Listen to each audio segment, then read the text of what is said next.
You see me? Yes. Yeah, we see you, Amo. Okay, what's going on? Hey, Not much, bro. What's popping? man. Yes. The crew- Are you guys? Have you guys started yet? I just hit the record button because we missed some funny things with you coming in and asking about Grindr, and I don't want to miss it. So I just tuned in. I just heard. Well, I think it's no matter what you. I'm like, oh, this is. yeah. I just stayed quiet and just got lost in the Mike's eyes. Yeah. Well, we were beginning a serious conversation, but you know what? That's okay, Mike. That's okay, Batayeh. Wait, what was that? What did I miss? What was the conversation? So I was asking. Nothing, bro. I just been in a fucking serious introspective place lately and ruining every comedy podcast I've been on. About what? About all kinds of shit, bro. Like depressing shit. Like, what's it all about? Does this beard make me who I am? Am I, that type of as essential? Close. Yeah. He's actually Eshaq is having like white man suffering. He's having some keeping up with the Joneses issues. You know what it is? It's the fucking road. What? It's the road. He's been on the road doing comedy clubs and shit during the pandemic. So he's playing Russian roulette and he's thinking, oh fuck, I think it's probably fucking with his head. That's not what it is. Nah, bro. Nah. It's just getting old and hearing that clock ticking and coming to the realization you're talking to a guy who looks like your uncle. Fuck you, man. I don't give a fuck about him. This is about me, bitch. Fucking Peter Pan over there. Okay. How old do you mind me asking? Did you just have a birthday that I'm not aware of, or what? Man, I don't. Here's the thing, man. I'll be absolutely honest. You know what it is, man. It's that we're slowing down because of the whole pandemic. I'm not doing shows on the motherfucking regular, so now I'm able to start thinking about all of the flaws that I'm making in my life. And then now those things are becoming, which is kind of healthy, but those things are now so apparent. And I don't have stand-up comedy to help me not You can't. Yeah, so you now can't. I'm really focused. Well, you can't. Yeah, that's the thing. You can't. I'm having it too right now, in a different way, because you can get lost in your work. That's one thing. You can get lost in a relationship if this ain't happening. That's another thing. You can get lost in this. So if you are kind of getting blocked in by everything, you don't have anywhere to go to distract yourself somewhat. That's the human mind, man. That's why everybody says, oh, I'd rather be alone and I go in the woods. I'm like, listen, we're social creatures. Even if you hate people, you need some souls around you, whether it be dogs or whether it be. So if you're in that mode, and it'll fuck with anybody, no matter how sane you think you are, it'll crack you. Yeah. So yeah, I've been going through that too, because since March, I've had 3 movies getting pushed back, and one of them was supposed to do in LA last month. That's done until summer, so it's like, fuck, and on top of that, I'm not gonna go into my sob story, but lost my dog, just all this shit, so you can only put on a happy face for so long, and then you're like, once the door closes, I'm in the closet in the fucking fetal position. You can't help it, no matter how tough you are. So yeah. I kind of know what you're going through. Everybody has a different story, but I know that place, and everybody knows that place, and it all comes from a trigger. But like I said, if you're triggered, you can normally, I'm not going to blame everything on the pandemic, but if the doors are open up a little bit, you can get lost in different things, like the work or going outside and going to a bar or something. Yeah. And like I said, when those things are being snatched one by one, no thanks to you, the government, whatever. Way in here. You can't help it. Yeah, it's okay. It's normal. That was a beautiful soliloquy. Yeah. All I'm saying is, Mike, All I'm saying is, Mike, after the cameras are off, if you need somebody to FaceTime on Facebook, you know. That's what we're doing here. That's what we're doing here. Well, no. Listen, here's the fucked up thing. The only time I get to talk to my friends is on fucking podcasts. I don't even talk to people anymore. I'm like, I'm not doing your fucking podcast. Call me if you want to talk, you piece of shit. No ideas on watchers. He's only on my podcast. He doesn't do. Yeah, you and Eddie Peppertones are the only ones that I said yes to. I don't like podcasts. You know why? Because I told Steve before, Mike. I said, you know why? Because I watch some of my friends, and if it goes 3 hours or more, I'll do a podcast. I'm like, listen, I'll only do 20 minutes because after a certain while, you run out of shit to talk about, and you start giving too many inside things on comedy or the business. Even if you don't say names, the people in the business know what the fuck you're talking about. So you accidentally start talking shit about people, and you're a pariah after a while. So I'm like, I don't want to get caught like that. Okay, so let me weigh in on this thing, Eshaq. I'll give you a real quick one, and then I will do introductions and introduce you guys, okay? Properly. Mike, we're in a profession that's highly susceptible to depression, even in normal times. Yeah. This is not a normal time. So what I do when I go through what you're going through, which is pretty often, try to remind myself of the things I'm grateful for that I take for granted, like my health, the fact that I'm number one upright, you know, the fact that I still have the acuity of my mind to be funny, and you know, whatever it is in your life that you're taking for granted, try to just being present and try to be grateful, and you know, that helps a little bit. It helps a little bit because I see people all day. They lost a family member, they lost a pet, they lost a someone, a guy just got his leg amputated. He's putting a GoFundMe campaign together. I mean, there's a lot we got to be grateful for. That's all I'm saying. So that's what I do as daytime talk showy as that sounds. It's so un-Steve of you from the Steve I used to know. Yeah, it's a totally different disposition.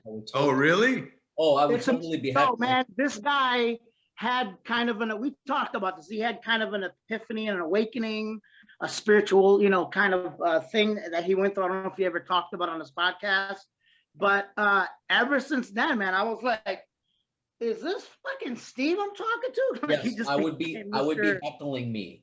I would be making fun of me. Yeah, because he used to be, fucking man, this fucking shit, and everybody, and fucking. Now he's like, you have to. I'm like, he's like Wayne Dyer and shit all of a sudden, but it's a good thing because it's genuine. Yeah, I was much more susceptible to what you're going through also. Back then, and I'm less susceptible to it now. So there's, it's give and take. I'm a little softer, but what are you gonna do? Yeah, you still have the same demeanor, but it's just a whole different perspective I hear coming from you since that moment, and I was like, wow, and it's genuine. That's why I like it. Most people, they talk spiritual. I just had that we're all sweet spirits, and I'm like, shut the fuck up. Well, remember, because they're full of shit. Yeah, so LA, and I'm like, deep down inside, they're pieces of shit. Yeah. But Steve, it really, I was like, I mocked him a little bit in the beginning because I thought he was like fucking with me. And then he told me, and I was like, wow, man, that's a fucking incredible story. And it really had a profound effect on him, in a really good way. As he takes a puff off his Marlboro. See, but I have different ways of dealing with stress. I keep stopping and going. I'm sorry. I'm making a promise on this podcast. I'm fucking done. You remind me of those Arab Muslims that are mad at me for eating bacon while they smoke cigarettes. Fucking yeah. So this brings me to my intro. So this first guy is a very, very funny. No idea zone. This is for you, okay? For you 23-year-old Jewish ladies who watch this. This guy is a very funny dude. I met him actually outside an art gallery kind of gift shop boutique comedy show that was very strange that I hope we could talk about a little because it was so strange. And he was one of the real motherfuckers there. He was one of the real motherfuckers there. And since then, and I've noticed he's, even though we just had this little rant about how he's not getting where he thinks he should get. It's not that. I think he's kind of up and coming, touring all over, getting his name out. I believe he was a finalist in the World Series of Comedy. Is that correct?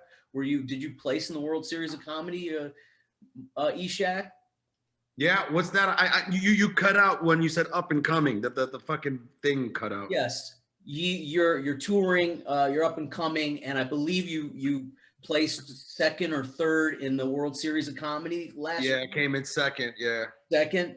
And this guy is just very, very funny. The more I perform with him, the more I see it's hard to follow him, which is really the indication of if a dude is really good at this. Oh yeah, I appreciate it. The way we met and the way we discovered that we both had a mutual friend, the other guy on this podcast. Yeah. Well, we may get into that a little. Yeah. Please welcome my buddy Mike Eshaq. Hey, Mike.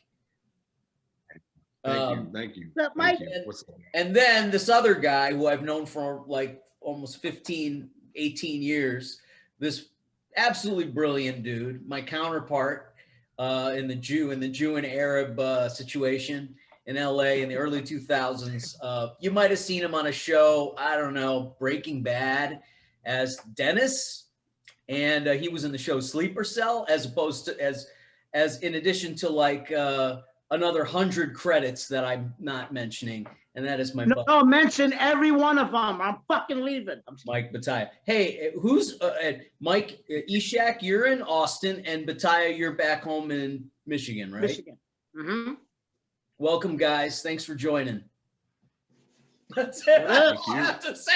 You guys go ahead and carry the show. Nah, we did all the talking. We did all the talking before the intro. I was like, all right, man, boy, I gotta go. I've never seen you have so much to say for a guy who doesn't come on fucking interview shows. I've never seen. I mean, you just went off, dude. You were like Arab Oprah. Because it's always inside. I have nowhere to let it out. Oh. If I did more podcasts and I accepted more, I'd be like, hey, what's up, Steve? What's up, Mike? Well, Carson used to go on and he'd have guests who he'd have on specifically because he knew he could just let them go. And that's kind of what I was receiving with you, Eshaq, and you, Batayeh. Oh, sure. Another Jew passing the buck to Arabs. Right. Using people. That's right. I know. Yeah, exactly. Don't think I don't have that element. So how did you guys meet? How do you guys know each other? Tell me that story. I remember it. I remember it probably differently than Mike because my memory's fuzzy sometimes. But I met him. There was a comedian in Michigan named Amr Zahar, if I'm not mistaken. And now prior to that, I was at the New York Arab American Comedy Festival held by Dino Badallah. And it was maybe the third time there, something like that. And before the show, I think it was at Comics Comedy Club, we held it this year, they showed a short film called MTV Cribs Dearborn. It was a spoof. Arab American style. Arab American style. So I see this, and this guy, his name is Ali Bulldog. He does it. It's on YouTube. You should watch it. It's brilliant. And I saw it, and I was like, what the fuck is this? And I was howling, man. Everybody was howling. And I asked somebody about, they go, oh, these are actually from, I go, they're from Dearborn? Like, he goes, yeah, this guy named Mike Eshaq and Bulldog and blah, blah, blah. So flash forward to a year later, I did a show locally, this comedian named Amr Zahar from Michigan. And I think Mike Eshaq and Bulldog kind of hosted it because he was kind of a name in Dearborn. And I think Mike was at that show, if I'm not mistaken. Yeah, I was watching. And me and Mike met that day, and I found out he was a director, and I was fanboying all over him. I was like, dude, man, oh, that was brilliant, and blah, blah, blah. And then we just became friends from there. Yeah, that was pretty much it, man. And I remember I went and saw that stand-up show And you know, that was a time, man, was very close to 9/11, where being an Arab felt very foreign, even in your own body. So, Yeah. like, you know, because there was a lot of shame and sadness, and you turn on the news and all you saw was different versions of your face fucking up your dating life on the news. And, Yeah. you know, so like, And I didn't look Arab. Well, I don't look Arab unless I grow my shit out. So I had jokes about acting like I was Latino. And you had, bro, and listen, man. So to me, I was so fucking happy whenever I met other Arabs that were out doing entertainment, man, because you know, at that time I was focused on filmmaking, and I created that short MTV Cribs Arab American Style, which mocks MTV so well. I did it by myself that many people literally thought that MTV went to some fat loser Arab's house in Dearborn. That's why I was dying, because it was just like it. The edits, I was like, this is fucking brilliant. That video and the spinoff off that video ended up getting me that producing gig on the history show Swamp People. So I ended up producing actual reality TV shows because I was so good at mocking reality shows. But long story short, man, we were in that club, dude, and you fucking murdered, man. You were so fucking funny. And I remember, like, as soon as the show ended, I was like, I gotta talk to this guy, man, because to me, it was at a time where I was just so hungry to meet other Arabs that were in the scope of making other people laugh through our pain. And it was just, and I wasn't even doing stand-up then. I was only doing like improv. So whenever I saw people doing stand-up, I was just like, it is amazing. So you did the fucking joke real quick. You did the joke about your uncle and his glitter Corvette. I'll never forget that. You were doing crowd work, and the way you brought up the glitter Corvette was so fucking funny to this day. I still remember it. And then I was like a fan, and I walked up to you, and then all of a sudden you're like, oh, you're Mike Eshaq. Fuck, man, I just saw your shit at the fucking festival. Holy shit. So it was a real cool moment where we got to know each other, but it was mutual respect, you know, like. Yeah, that's what it was. It was more work respect. And then when we started talking, we had different points of view on the world, but I was like, you know what? Because it's especially nowadays, it's rare because there's like a fine line between, alpha male and toxic male. So everybody, more and more men you meet, is just, you meet more and more like unwilling beta males, you know, like nobody was really speaking their mind, you know. And it's not that I'm a misogynist, because I have 6 sisters. I was raised, you know, so I'm not that. But it was just like he was like a breath of fresh air, because we were just talking mad shit that night, I remember. And I was like, man, I like this guy's mentality. It wasn't just his work and perspective on comedy or whatever, but he had these world views. And even though we were opposed to mine, I still remember conversations we had about the culture, and he was asking me a lot about LA. And I thought he was just another, because I go to different towns. And Steve, you know this too, and I'm sure, Mike, you're experiencing now when you go on tour, you know, these people from these towns that are not in LA, you meet people that have dreams of, quote unquote, chasing the dream in LA, or, I've been thinking about doing stand-up. Everybody says I'm funny and blah, blah, blah.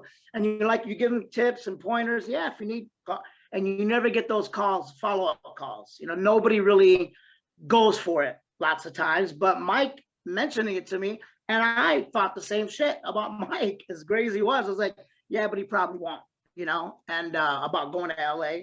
And then sure enough, he came out to visit with Ali Bulldog, and Bulldog went back to Dearborn, and Mike says, I'm going to be out here, man. I was like, all right, man. And then he was serious. And then he started talking about doing stand-up. And I told him before, I go, I got to commend you, man, because you really, you know, you're going through the trenches, you know. And I said, if you do it, you got to do it every day for at least 5 years, man. Like shit, sleep, eat, you know, and then, you know, you start building, you know, from there. But most people are not up to that challenge. It's a grueling schedule. You know, you sacrifice relationships, but he went through all of that shit. And that's what impressed me. And I told him, I said, yeah, I really thought you were another guy that was full of shit, saying, oh, I want to do comedy. And I said, it takes a lot, man. You know, you could do it once, you could do it twice, and then most people walk away. But he had the tenacity, and he's going good. And I'm like, you know, for such a short period of time, believe it or not, you are making, you know, major headways. Like I wasn't touring until, you know, I never really toured. I was doing different spots, but I never went on a grueling thing that you're doing right now or prior to this.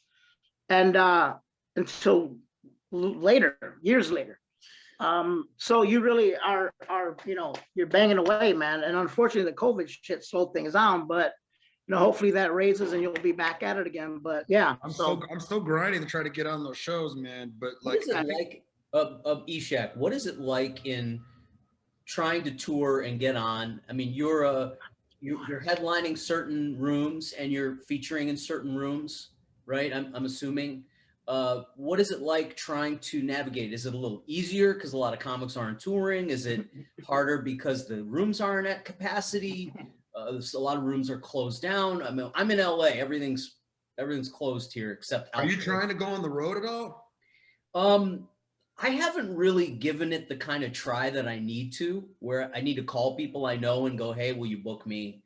And how much money can I make? I haven't really, because I have projects here.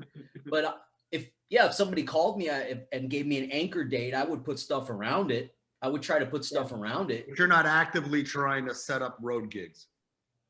No, because the rooms that I play aren't at full capacity.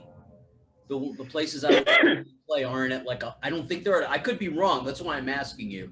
I'm actually asking you because I don't know. I personally don't care if the rooms are at full capacity. Last night. It probably won't be for another 2 years anyways. Yeah, but it affects how much I get paid if I close a Yeah, show. but I'm saying it probably won't happen full capacity at clubs for at least a couple of years. Like I said, theater shows are different, but I've had overseas shows like in the Middle East. They came and went because they kept getting pushed back because it started happening, you know, the travel stuff. I think it was in June or something. I was supposed to do Jordan and then Egypt, a few shows apiece. And then the Jordan show, we have to delay. And then they delayed again. And the theater was like, you know, we just can't. So and then Egypt, but in America, I'm not really searching for the clubs because I'm like, you're probably, it's going to be hard unless you're, you know, what is it like? A big theater. Eshaq, what is it like? Listen, the fact that I'm getting some road gigs sporadically here and there to me is a huge fucking win in this pandemic, because the way I look at it is nobody fucking knows me on the grand scale. And I don't know, I just like finding the win of being able to book road gigs during a pandemic, man. Like, I was so fortunate that the World Series of Comedy got me some close relationships with some of these other B or C level clubs that, like the Looney Bin, reached out to me in around Thanksgiving and Christmas and said, hey, I'll give you 4 weekends at all 4 of our fucking clubs. And I'm like, I'm in. And that's like the first time I ever actually been on the road for a month straight and a club putting me up and doing all that fucking shit. Is it 50% capacity or what's the capacity? Man. I mean, it doesn't matter to you. It doesn't matter to you because you're in a place where you're just trying to make inroads. And not only that, I'm just curious. I also, you got to understand, I'm still, even though I'm fucking 44 years old, man, I'm so new at stand-up. I'm hungry for tasting those wins. So like right now, selling merch is a win for me. You know, I like the business side of me is like, all right, man, they're gonna pay me $400 for the weekend. Can I sell $500 to $1,000 worth of fucking merch? You know, can I double what they pay me and then find that win in there and then learn from there? So there's like, to me, there's so much in my workflow that I'm trying to learn and implement and solidify. And the way I look at it is, if you can make yourself at least somewhat successful during a shitty time, when the floodgates open, I think I'll be a lot better and more prepared. What Eshaq, this is actually the best time for you to tour. This is actually like a blessing for you specifically, because you're not a jaded headliner who's expecting to make $500 a show, and you're not you're just happy to be out there, and you can enjoy this more than a comic who's been doing it for 15 or 20 years, who's like trying to pay their mortgage, you know, like Craig Shoemaker going out, you know, he's not going to go out and tour right now because like a comic on that. So this is really your time, brother. This is your time. This is, you get to have a college paid internship basically. Yeah. Yeah. When one comic told me, this is when I first You're like, thank you, COVID. I was trying to book feature work. I was faking it. I had maybe 15 minutes of material. I was 24. And this one comic said to me, he goes, here's what you do. You call up the club and you say to them, look, I'm a new comic. I want a feature. I'll come through to feature for a week. What do you pay the feature? And they say $550. You say, I'll do it for $450. I'll do it for $450 for you on a week where you need somebody. And it works, man. I mean, it's not always the wisest thing at a different area of your career, but when you're trying to make those inroads, you're basically getting paid showcases is what you do. Yeah. And as long as you're professional and you show up and the club, you know, you don't fuck all the waitresses. Yeah. You don't fuck all the waitresses, which, you know, is really, anybody watching this, don't fuck the waitresses. Okay. Don't poke where you joke. Don't poke where you joke. Man, that's great. Somebody should have told me that. You know, and what about the sound guy? Is that okay? I think that's okay. Yeah. Oh, okay. I'll just have to get used to fucking dudes now. That might get you more work, Batayeh. Hey, so we met, Eshaq, you and I met, what was it, 2016? You remember? Yeah, I think we met, dude, right when I was starting. Was that at the art gallery show you're talking about? It was it was more of a weed shop. It was like an art gallery weed shop. It was called Up in Smoke or some fucking name like that. Valley. It was in the valley. It was in the valley. Yeah. Wait a minute. Was there a back? There was a weed shop. There was a back room where you could smoke, and they had the stage in the back room. No, it was actually the stage was right out there in the front when you walked in. It was like right there. That's a different place. Like okay. You know what it was? It was a weed shop, but it really felt like a coffee shop. You know, LA. It was. Nothing is what it's not. There's no.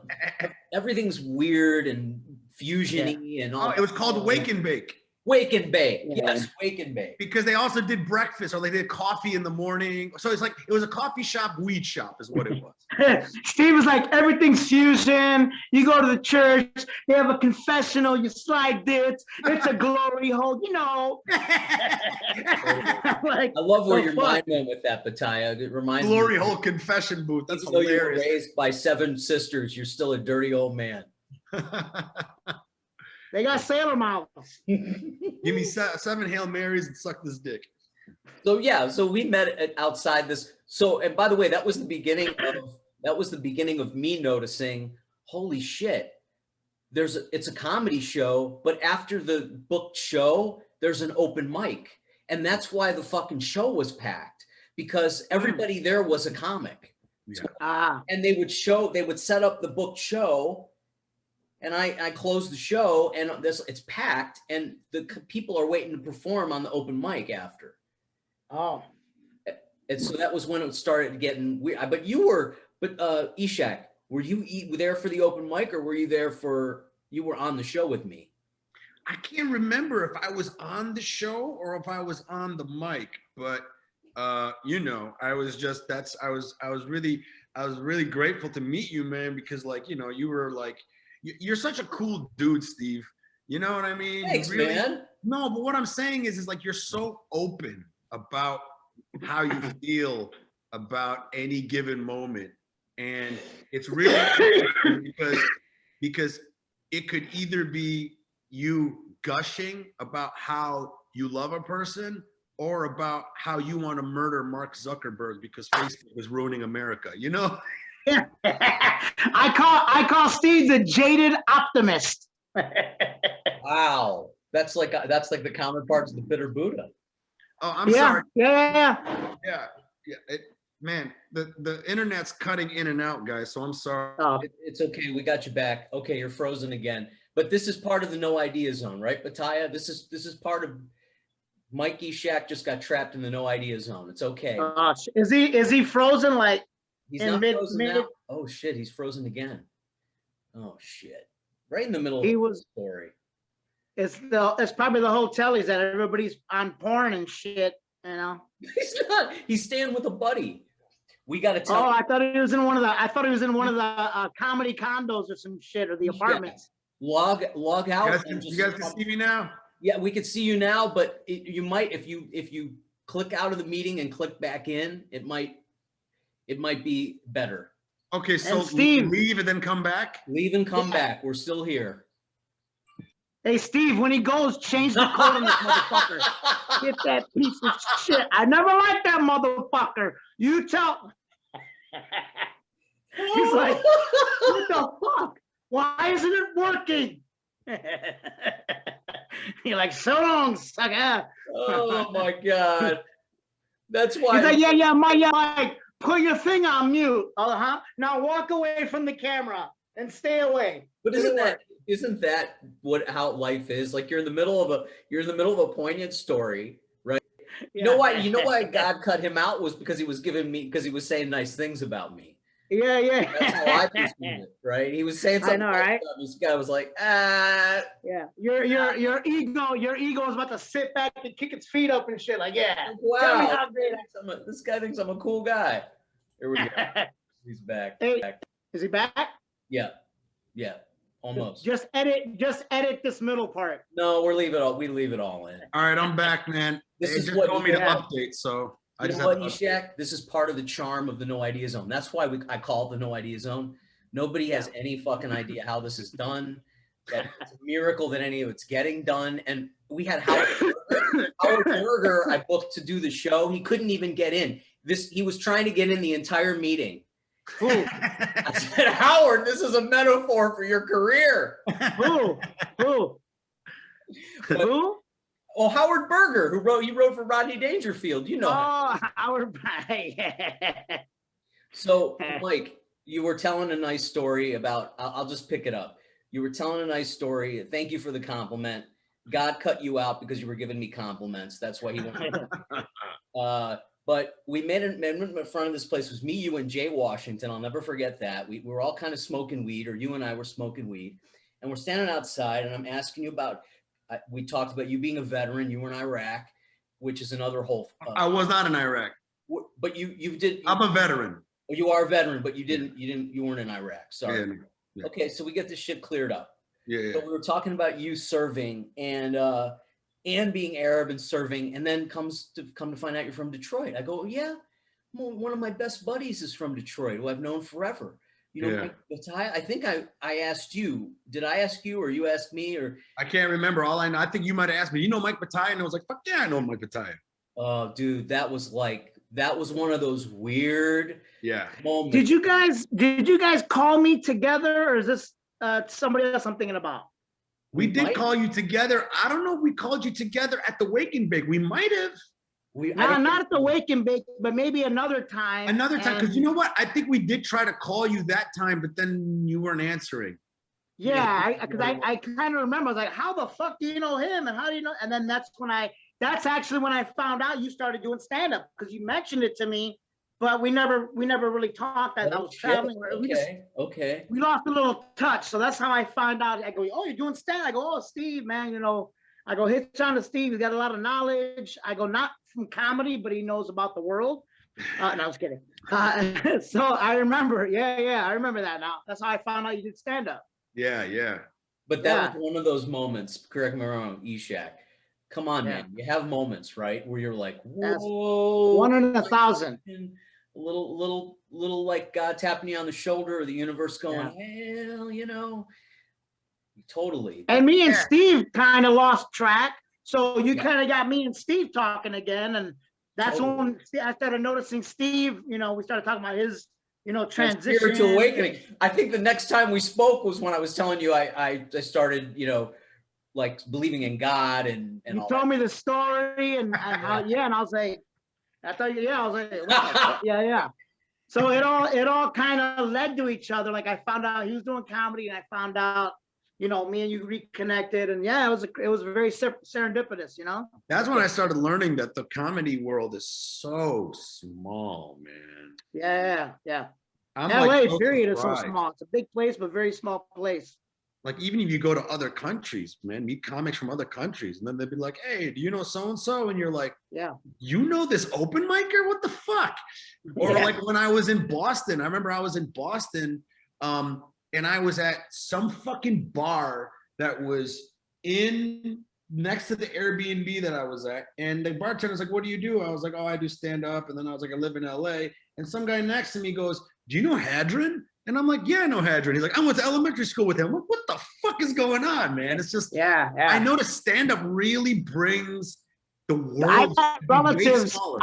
I met relatives on my mother's side. The Babna side is very huge, like all over the world. But I did the Arab circuit for a little while, you know, did some private shows and clubs and all this shit.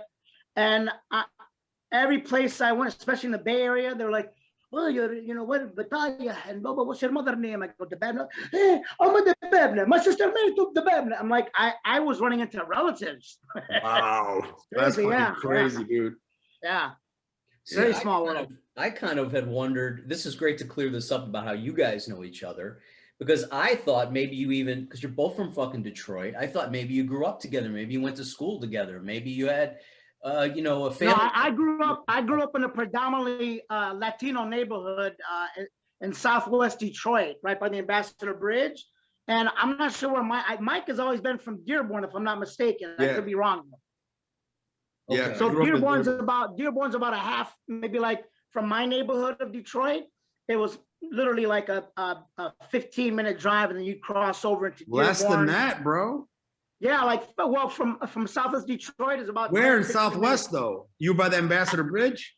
Right by Mexican Town, like right by Clark. That's Park. about 10 minutes. About a 10-minute, 10-15-minute drive. Because the border of Southwest Detroit was literally 3 blocks from me, man. So like I grew up right on the border. Curves, so you can drive and be like Detroit, Dearborn, back in Detroit, and it curves back around. So it's like a weird configuration. Yeah. Yeah, so I was, you know, but we never ran into each other until, you know, like I said, how long has it been, Mike? Like 8 years, 9 years? Damn, bro. I think, man, like maybe longer. I think it's longer, 2010. dude. I think it might have been before that. I think it was before that, bro. Yeah, it may have been around. I think it was like 2008. Yeah. So it's been a while. When did you direct that? By the way, I did not know you were a filmmaker or a comedy. I mean, you've written and directed comedy shorts for TV. I mean, Jack, I didn't even know that, brother. Not comedy shorts. I did reality TV. Right, but it was parody. No. The stuff I did on TV was not parody. Dearborn. He's talking about the short things you did on YouTube. The stuff I did on YouTube that kind of got me that work was I parodied MTV Cribs. And if you get a chance to watch, it's just MTV Cribs, Arab American style. You know, if I would redo it, I would edit it to be shorter, but we edited it so that it would actually play in front of an audience in Dearborn. So I thought it was perfect. The time editing was really good. So I mean, I've always wanted to be a filmmaker. I still want to be a filmmaker. I still want to make films, man. Stand-up is sort of like become more priority now, and I'm trying to like really focus on that because I find that could be a very good launch pad for me to get some of these movies that I want to get made. I'm even like right now writing a very dark screenplay that's like very hard to finish because I don't like writing it. It's just so fucking dark, you know, but it's like I need to finish it, man, so I can start writing something funny because for some reason I cannot fucking not write this dark ass fucking movie. But yeah, man, I've always wanted to make films. What's that? Yeah, bro. I said your demons are stopping you to the last act. It happened with me. I was writing this drama, and it was out of my wheelhouse, and it makes you question. The studios make their movies; they don't even have a third act. So that's why a lot of these movies and shit and shows don't. I've been on movie sets. You'd be surprised how it's sold on a pitch. They have maybe 40 pages written, and they're already in production, and they're writing as it goes along. Yeah, and even if it's written, all the shit you memorize, the next day they go, here's 10 minutes before you're about to go on, learn all this shit, and you're gonna. I go, why? I rehearsed something else last night. So it's like, that's hardly ever done. So you two guys, I think one of the things that draws me to you two guys, especially, you know, obviously Batayeh, we've known each other forever. But especially you, Eshaq, you guys are regular guys. You're from, you know, urban areas. You're from the big city. You grew up around some tough shit. You probably saw some rough shit. I think to some certain degree, I'm a little bit like that. And I always thought of myself as somebody who was a little too sensitive and literate to end up staying where I'm from. And I think part of what draws me to you guys is that I feel like a little kindred spirit with you guys like that. Now, I living in LA, I think it's what I felt about myself that draws me away from where I live. I feel like is like a perverted hysteria in LA. But I just wonder if you guys ever think about that, you know, being drawn to other creative people who are like kind of remind you of where you're from, but, you know, are like a little more like you. Well, yeah, I mean, you know, I think that's where we find our comfort, right? Is to find out that there are other people as dysfunctional as you, but are still functioning. You know, I think I find solace in that, man. Find that camaraderie in people that have that same type of fucking mindset. To me, that's why, like when I met you, Steve, I was like, yo, I like this guy, because in one moment he was talking about how great he loved that one bit that I did. And at the same time, this guy's been in comedy for so long, even wrote for Cat Williams. Oh, how nice is that? And then in one drop of a second, he's like, we should kill everyone. Fuck all these people who say this and that and that and this. And then I'm like, yeah, bro, I'm like that too. That's what's up. That's what's up. You know, who was it that I wanted to get rid of? I don't know, man. You do have these. I don't know. I'm like over exaggerating when I say that, but what I'm saying is because I'm a United States Marine, there's a part of me inside that kind of wants to kill everyone. You know, it's just not everyone, just the stupid people. Yeah, you know, just want to, you know, like not really want to kill them, but sometimes you just fucking think about it. You get into that dark place where you're like, man, it would be just so nice. No, I actually, if it's stupid people, I actually could see if I got away with it, I could literally put my hand on their Adam's apple and pry their eyes open so they could see me watching them, watching them leave their fucking body. Like that's the type of, I want you to see me killing you. Yeah. And relieving the carbon footprint of your dumb ass. Right. Like, yeah, I could do it easily. Stupid people are just like, there's no room for them. The sensitive serial killer. Yeah. That sounds like a good I would find rational, like, I'm doing humanity a favor, guys. Speaking of stupidity, man, I mean, I don't know where you take this podcast to, Steve, if we just only talk about stand-up or whatever, but yo, man, I just feel like something shifted in the world to where, you know, I just feel like Trump became president. You guys know what a disclosing tablet is? No. You remember going a disclosing tablet? Not familiar. So a disclosing tablet, you'll remember this. You used to go to the dentist, and the dentist, after he cleaned your teeth, will try to teach you as a kid how to brush your teeth properly. And then he says, you got to make sure you get it close. You got to get it close to the gums. Otherwise, you're going to miss those spots. So I want you to eat this tablet after you brush your teeth. The tablet. The orange tablet. And then it will highlight all the problems in your teeth. It's a red tablet. That's what Trump did to America. Oh, yeah. Trump was a disclosing tablet. Since 2016, I think Hillary was so expected to win, and everybody's like, women's of it.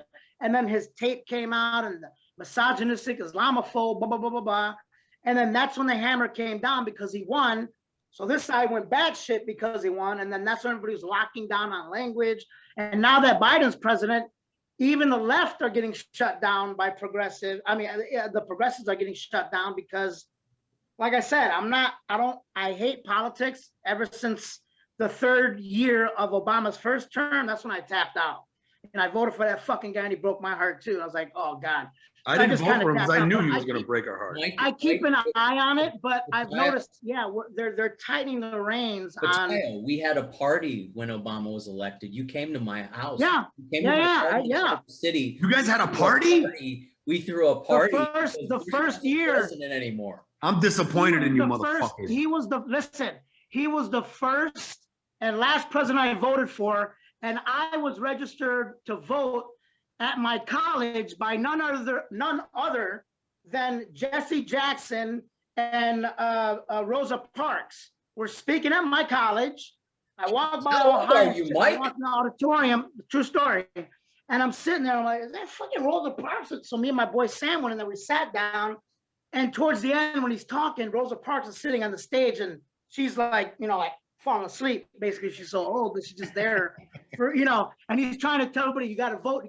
Who here is not a registered voter? And I was like, and I raised my hand thinking, oh, there's going to be others. And nobody raised their fucking hand. And I was like, oh, yeah. And I'm high as fuck. And I go, oh, and my boy Sam is like quiet. And he's not registered either. He goes, young man, come down here. I was like, oh, fuck, man. I'm doing the high walk and shit. And I go, hey, this is, by the way, a guy who doesn't want to do Zoom interviews and TV interviews is now being asked to go walk up. Is Jesse Jackson? Jesse Jackson. And then my friend Sam, I make him get up because I don't want to be high alone. And he goes, I'm going to finish. He goes, you ain't registered. I want you to make a promise here, son. You're going to register in front of me and Sister Rosa. And I go, yeah, sir. I promise. He goes, that's not good enough. And he calls his assistant, brings the fucking application. And he goes, you stand right there. And Sam and this nerdy girl came down too, because, I guess she stood up and she got guilted into it. And so he finishes talking and won't let me leave. He goes, you're gonna sit right there and you're gonna finish while I'm talking. And Sister Rose is gonna be a witness. And I'm like fucking writing while scribbly. And I never, after that great moment in history, I said, fuck this, never voted. And then it came along. And I'm like, oh, here's somebody different. He's gonna shake. And then he was just a smooth talking. Same thing with this. The same thing with Trump, though. Trump did the same bit differently. He did it. I'm one of you. I'm gonna shake up, drain the swamp, and they all do that. And he kind of went the same route too. He bowed down to corporates and corporations, and so it's like that's when I was like, you know what? I'm just kind of done with politics. Let me interject here. I think what happened, and I felt this way when Clinton, when they screwed over Sanders the first time, I felt that. It is an unscheduled demolition. Yeah. It's an unscheduled demolition that the power structure don't know is coming to them.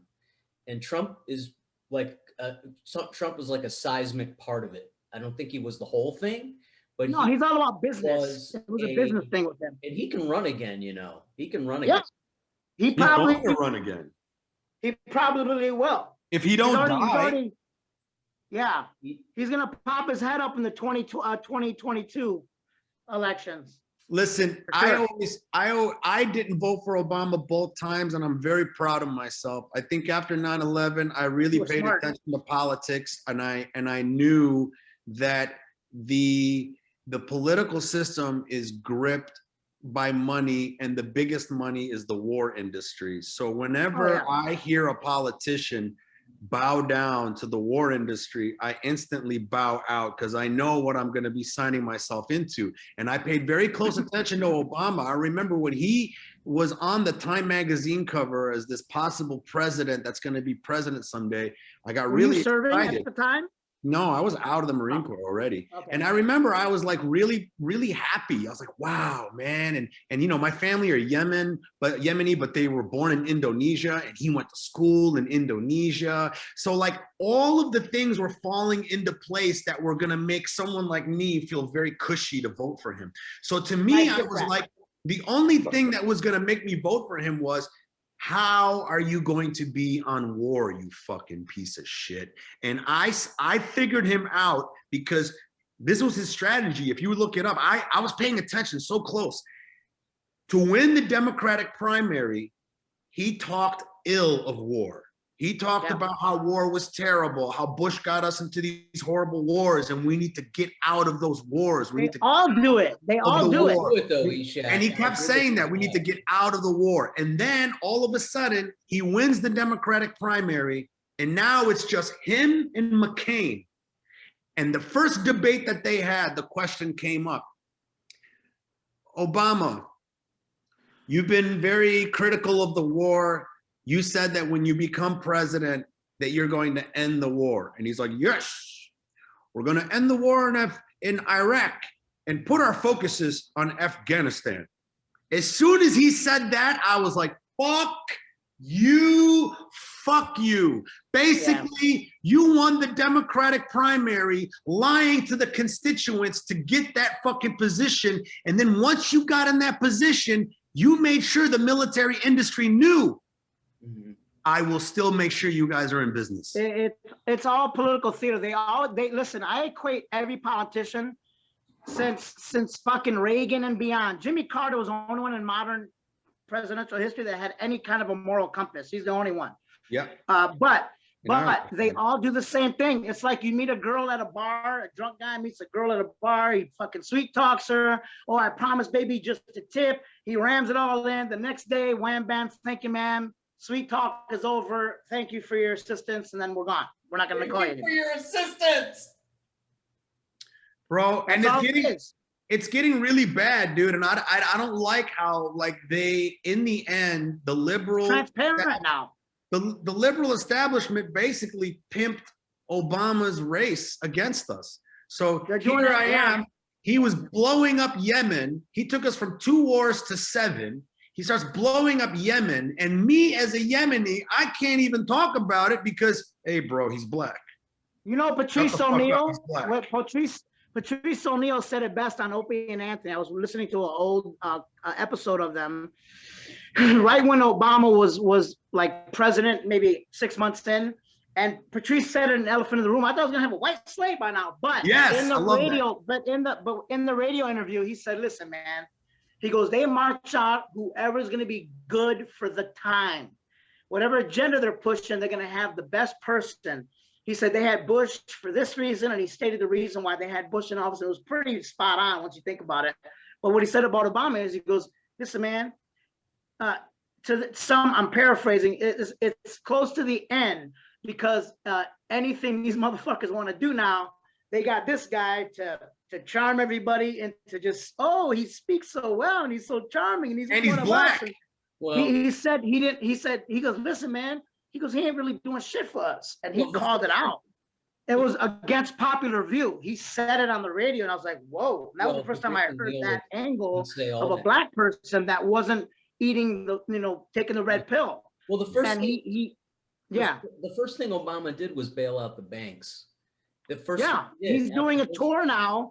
He did a tour right after his presidency to get his back scratched for doing that. He did a lucrative Wall Street and big bank speaking engagement. But you know what? My friend George said to me, he said, "Steve, I hate to burst your bubble, but because I was so excited about Obama. Like I said, Mike, we had a party when he was elected. George said, who's 10 years older than me, he said, I hate to burst your bubble, but if you look at where he took money from, if you look at where his donors came from, he's not going to do the things that you think he's going to do. He's going to be beholden to Citibank. I mean, Citibank had approval over who his cabinet members were going to be. They got to request certain cabinet members.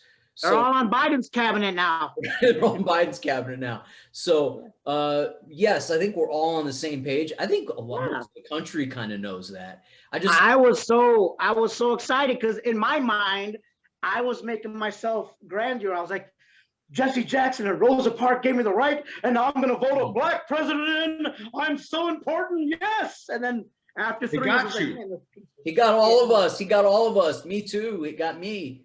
Yeah, I was mad. When I say me too, I do mean I feel like I was assaulted. Yeah.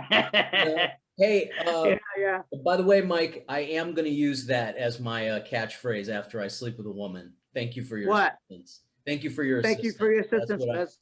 That's what pretty you much, say. that's I'm gonna pretty use much that. it. Thank you for your assistance. That's fucking terrible. You don't say that. Hey, I got 6 sisters. That's how I get away with all my misogyny on. That's how you get away with it. This girl's like, that still makes you a misogynist. I go, well, you should talk to my sisters. That doesn't mean anything. And she backpedals. I'm like, well. Wouldn't that be great if Mike could just, in this day and age, could just have his sisters represent him like a firm of agents and managers? I've had some of my sisters go off on people on Facebook.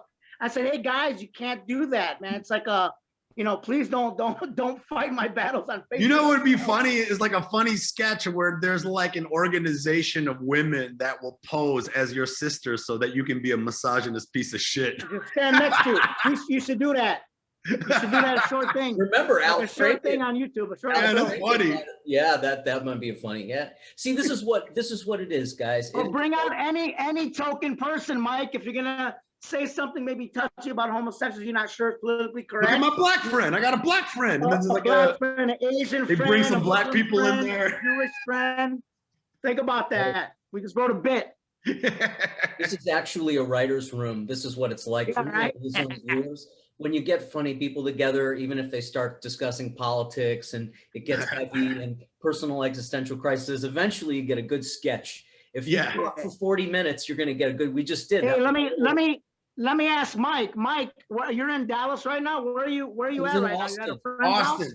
I'm in Austin, so I came out here just like I said. How is Austin? I've never been. How is? I mean, I've only been here a day, man. So like. First off, it's like, it's very hipster. It's very white. Already that pisses me off, because it reminds me of what's happening to fucking downtown Detroit, like it's just gentrified. Too fucking cute, it's too cute for me. But the people here are really nice. And, I met Marty, who's a comic out here, who is now opening up the new Creek and Cave. The owners of the old New York Creek and Cave are now opening up over here. So I hung out with them last night at their little club. They're very inviting. They're asking me to come to a show, and they're going to be doing big things. Like Rogan's here now, going to be close to that club, and Hinchcliffe. A lot of comics. Move there. My idea of Austin right now is like, do I want to live here? I mean, personally, I like California because I like the beach and the nature, and it's just like Detroit with palm trees, so it feels like home. But I think out here, man, I'm gonna need a few more days to figure it out, but it seems like this might be a good place to come to for 2 years, just to network and get close with these people that are making shit happen before the shit happens, is what it feels like. And I think the point being is like, I think within a couple of years, a lot of the people that move from California to Texas are going to probably end up going back to California. And that's I kind of feel the same way too. Like, that's why I'm still not cashing my chips out on LA yet. My love for LA is mostly just, I like California, I had some of the best times there. No humidity. That's very good for my beard. It's easy to maintain my beard. Like right now, man, I can't keep this shit from busting out. I look like I'm fat. But yeah, man, I mean, it's okay, dude. I'm going to have to figure it out. I'm coming back again next month for a whole week. And I think when I come back here, I'm going to get a real estate agent. I kind of want to go around to see if there's any type of properties that are worth investing in or whatever. I don't know. I'm trying to make some old man moves. It seems like maybe enjoy it and not be in too much of a hurry. And hey, Trevor Kevelo, I don't know if you know Trevor, but he the comedy you do. Yeah, he hit me up out here. I got to hit him up, as a matter of fact. He did the dojo comedy down there, and he's good people. He's a Chicago guy, good people. Yeah, and he did a good job with the comedy dojo out here. He did. So he's got a few rooms, and he's got a few rooms. Was the comedy dojo, was that in the Improv Lab? No, that was at the Sycamore Tavern. So Batayeh, in LA. There was a little sports bar on the corner of La Brea and Sunset for years, and it was a really inexpensive sports bar, and it turned into, a few years ago, it turned into a little nicer place called the Sycamore Tavern. I forget the name of what the sports bar was, but it was still sort of a sports bar. But they put in 2 comedy rooms, a downstairs and an upstairs, kind of like a miniature comedy store almost. The upstairs was a really nice room. Like Jimmy Dore would go in there and do his podcast. Jeff Garland, like big comics would go in there and rent that room out and do events. And so it started getting some traction in comedy. And Trevor, who was the manager of the bar, turned it into this comedy thing where he'd have a downstairs room for open mic, upstairs room for pro show. And it was called the Comedy Dojo. Yes, sir. Yes, sir. It was called never did it at, they never held it in the Improv Lab, right? The Comedy Dojo. It's never been there? Okay, I was probably thinking of. No. Okay. No, I don't think so. No. I mean, I could be mistaken. But 2 episodes ago, I had on this guy, Trevor. So if you want to go back and actually watch it, you can, hear all about his coming up and everything. He's another one, he's a regular guy. I feel like I was hanging out with a guy I grew up with, That's cool. Trevor's cool. He reached out to me, as a matter of fact, so I got to hit him up today. Trying to maybe grab lunch with him. Hit him up. You got to hit him up. Well, guys, we've done an hour. I want to wow. Yeah, we've been on for an hour. We don't have to leave, although Eshaq, I feel like, needs to have some lunch here. No, I'm just trying to get a little something in me because I haven't eaten. No, don't feel bad, dude. Don't feel bad. Please eat. I don't want you to feel I'd bad. rather talk to you motherfuckers, bro. Okay. Oh, so we could just do whatever while we're okay, sweet. Go ahead. What was the guy's name? Tubin? Are you gonna Tubin on my I love you guys, man. You guys are cool. Yeah, so okay, great hosting job, Lolli. So let me see. What else did I want to ask you guys here? I need dating advice. Well, you got to get that. I thought you have a girl. Man. Uh-oh. I mean, listen, dude, I don't know. Wait, before you say anything incriminating, are you guys still together? Yeah. Okay, yeah, then don't say anything stupid on this podcast that is going to make you not want to share it with everybody you know. Yeah. Like that's my main thing. We want the numbers to be good. Listen, man. Listen, here's the thing, man. Maybe I just need somebody. Let me turn this off. I just need somebody to tell me that maybe I'm overreacting. Okay. What happened? What happened? Well, it's not. Listen, dude. Okay. I've broken up with other girlfriends that were supposed to be long-term relationships, basically because they couldn't apologize whenever they were wrong. And good luck with that, brother. That's why I'm laughing. You're never going to get that. Go ahead. Everyone keeps saying that you're not going to get that. Then how the fuck do you build a life with someone like what did she do? She fucked your best friend? What are we talking about? She went against the Lions and fantasy. No. To me, Mike, it's can not. I tell you something? Can I tell you something that'll help you? Especially with women. My sisters told me this. Listen, every guy's the same. You fuck them, you feed them, you shut the fuck up, basically. She said, with a woman, it's like you go into a big warehouse and there's a bunch of computers. You have a code to hack one of the computers. One computer. That code only works for that computer. It's not going to work for any other computer. She says, is that clear to you? I says, no. She goes, we're all different. We're crazy in a different way. You find the least crazy woman. The woman finds the least stupid guy. You get together and that's it. Oh, but man. For me, but when it comes to fighting, it's like they say an apology without corrected behavior is nothing but manipulation.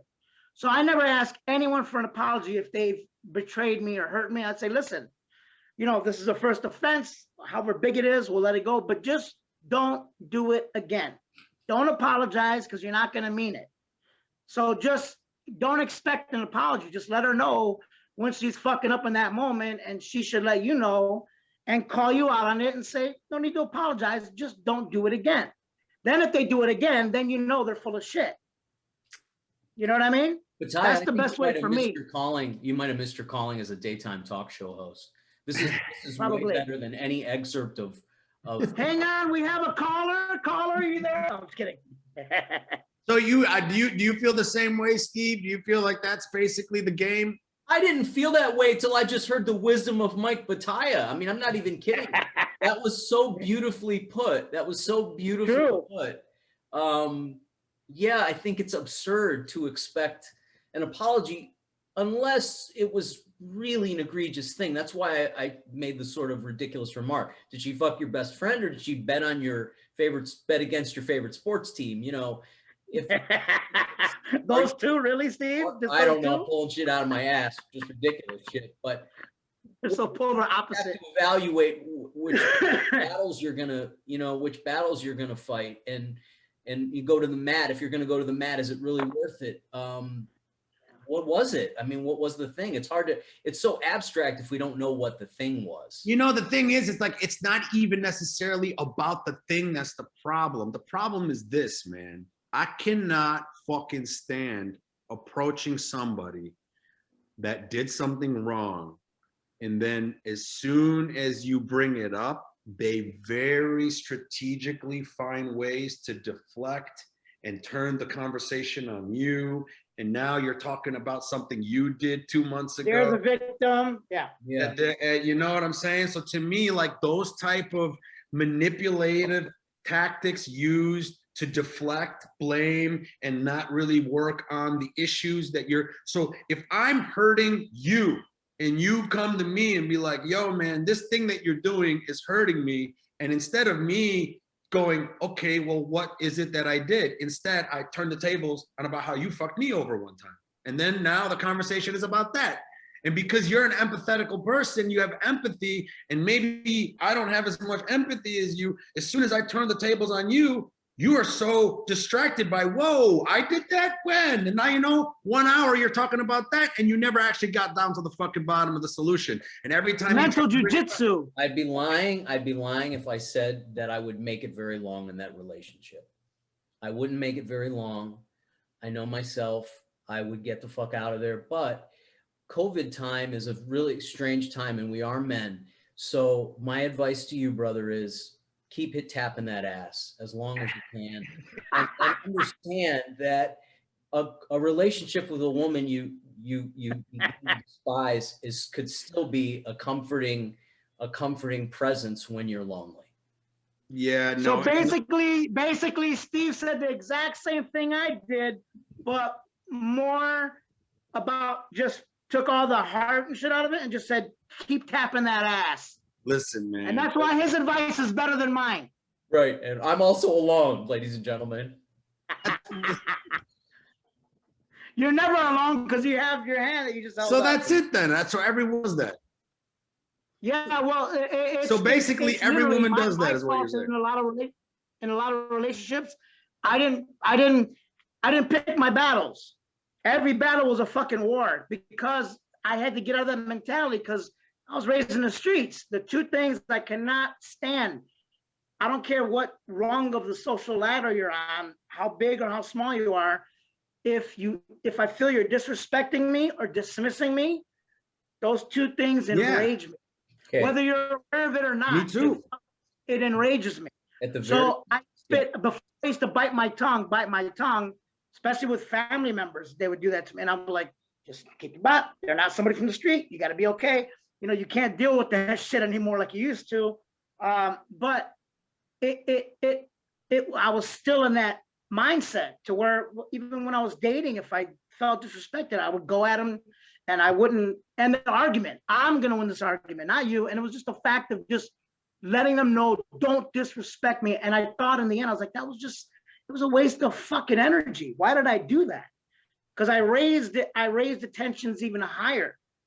You know, then I could have extinguished it and just said those few words I told you. It's like, hey, listen, don't apologize. Just know that you violated this lane and just don't do it again. Because next time there's not going to be any talking. I'm going to walk the fuck out and that's it. It'll break my heart, but I'm not going to stick around for this kind of treatment, because I feel like if you don't have respect for each other, then you don't have a relationship. That's period. Yeah. On either side, if you don't respect the person you're with, then they don't really unconditionally love you like they say they do. That's just you know what, Eshaq, in January or February of last year, I had this very, very attractive female, 20-something blonde actress type, a little crazy, but had been talking to her for a couple months, just pre-COVID. Finally, early February or late January, we hooked up. We went out. Great. I mean, fantastic. Beautiful girl. You know how the jam goes. Had a great night. We're up all night together. And we were definitely planning on doing it again. And I said to her, you know, when the pandemic hit, I said, why don't you just come out and stay out here? I live by the beach. You can come out, stay for a while, chill with me. I'll go shopping and get you whatever food you want. We're going to be locked in for a while. We might as well be with each other. She said, yeah. I told her, I'll get you an Uber. You know, if she didn't have a car, I'll Uber you out here. And like a couple days before, it was the Sabbath. And I don't fuck around on the Sabbath. I'm like Walter Sobchak from like I'm like John Goodman in whatever, but Lebowski. Like I don't. Lebowski. I take this. You know, Friday night is for, you know, religious stuff, right? So yeah, call me up on a Friday night. I don't know if she knew this or not, or what the deal was, but she called me up on a Friday night. She goes, my pussy's wet and I'm ready to go, and I want to come out there right now. I go, it's Shabbat. I can't do it. Yeah, at the time, did you have a song like Baruch Atah, Baruch? And she's like, it wasn't Friday. It wasn't Friday night yet. It was Friday day. And I go, well, tomorrow night I'll bring you out here. You can stay as long as you want. And I didn't hear from her on Saturday. She got offended. And I didn't hear from her for a few days. And I went, oh, you know, I'll give her a call and see what's going on. And I called her and we were talking for a little while. And I just said point blank to her, I don't know what it was, intuition or what. I go, you fucked somebody, didn't you? You fucked a guy. And she goes, yeah, I did. What the fuck? Where did that come from? I don't know where it came from, brother. But she goes, wow. Yeah, I did. I did fuck somebody. I did. And she admitted it? And then she goes, but let's not talk about that. I don't want to talk about that. And I said, wow. I said, I sat and listened to her for a few minutes. She changed the subject and went on for a few minutes. I hung up on her. I went on social media. I blocked her from all my social media accounts. Wow. Completely never talked to her again. I got some messages from her via text or whatever saying, do you want to talk? I mean, I'm sorry, we could talk about this. Never talked to her again after that. The reason I'm bringing this up is because I regret that decision. I regret that decision months afterward, where I could have been tapping that ass and it was just me all. You're at home with your dignity. You're like, well, I show her, I'm never gonna. You're like patting yourself on the back while you're jacking off. That's hilarious. You know, I think we all go through that. Yeah, but I mean, nonchalant. But at the same time, though, man, sometimes you gotta respect that, because I've had a girl well, like if a guy did that to her, she would have probably lost her shit, though. Maybe not. You know, I don't know. Here's the thing: like, how serious was the relationship at this point? Yeah, but what? Let's examine what I was feeling was why she would tell me that straight out and then want to change the subject. She was disrespecting me, and in my mind, you know, looking back, you know, hindsight 2020, I could have let the conversation go on and humored her. I could have humored her, cool down, let myself cool down, and then realize I need to bring this girl out here and grudge fuck her for whatever. Yeah, she's trying to talk you into a fucking cuckold scenario and you're not even fucking married. That's bullshit. Right. But, you know, in the moment for 2 or 3 weeks, I was like, fuck her. And then it started getting really lonely. And I was like, oh, you know, so I'm just your dick is like, hey, maybe you should give her a call, give her a chance. Yeah, exactly. I don't know, man. I'm at that point right now where it's like, if I'm going to invest in a girl. Is she going to watch this, by the way? Maybe. I don't know. I'm saying, just don't say anything you may regret. I don't give a shit. Listen, man, that's just go ahead. That's just who I am, man. And I'm not saying anything incriminating or anything. I'm just being honest, you know. If I'm going, and then this is definitely something I already told her to her face. This is not something, you know. How long you been together? If about a year and a half, a little over, you know. Oh. But we're not even living together, so it's kind of like long distance. So we see each other incrementally, you know. But we see each other often. But the point is that, like, I know what you're saying, Steve, because there's a part of me that's like that too, right? You know, like, am I overreacting? Is this something that I probably could just deal with? Especially that advice you gave, Mike, was very, very, very good. You know, it's like, don't even accept the apology because you're not even going to mean it. Just don't do this again. And that's very, very good advice. And I think that keeps it very short. And instead of trying to play psychiatrist and trying to figure out, are you a narcissist? Why is it that you can't fucking apologize? Why is it that you keep turning the tables or whatever? So I don't know, man. Part of me is like, are there things about people that we have to learn to live with? And what things are worth learning to live with and what are not, I guess, is what it boils down to, you know? And I'm kind of like with you, Steve. There's a part of me that's just like, nah, man, this is bullshit, the thing that you're doing. And then on top of it, you don't want to talk about it. I kind of want to fucking talk about it, but you're going to try to brush it under the rug. Now I have to think, how is this going to be long-term?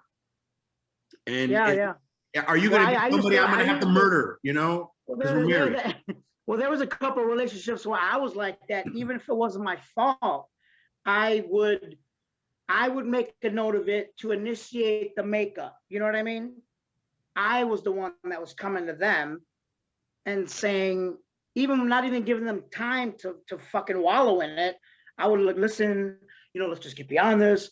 And I'm sorry if I raise my voice and blah, blah, blah. And then after a while, you start thinking like, why am I always doing that to you? Not even relationships. I'm doing it to other people who fucking disrespect me. And I'm trying to be cordial and da, da, da. And I ever since I stopped biting my tongue and telling people that, like, don't apologize, just don't do it again. You start siphoning, like in a river, siphoning for gold. All the dirt goes through it pretty much. And then you're left with the nuggets afterwards. So a few people fell off because they weren't expecting me, like they never seen this side of me. Oh, what got into you? They dismiss you. Oh, Mike's crazy, or Mike's, oh, he's so angry and blah, blah, blah. I'm like, no, you just never saw this side of me because I took a lot of shit from you all these years out of friendship or family. You didn't set or family. Yeah, you just not. I go, I've done this to people who I'm not close with who disrespected me, but now I'm at a point where I'm not going to take it from people I love and say they love me because I don't feel good around you. You know what I mean? And I'm tired of not feeling good around you because there's always that shit eating in the back of my head saying, this fucking piece of shit, you know, keeps doing the same shit and I keep letting them get away with it. And yeah, so ever since I've done that, it's changed. I don't stress anymore about I can have conversations with people and it not going up here, you know, like it used to when I felt like I was being disrespected, because I want people to treat me the way I treat them. Exactly. And that's the bottom line. And I treat people way too nice that weren't as nice to me as they were to people they weren't even close with. You know what I mean? They're nicer to that person than they are to me. That's a weird thing, isn't it? That's a weird thing. It's a hard thing because it's not, I'm not going to say, well, I've been abused. No.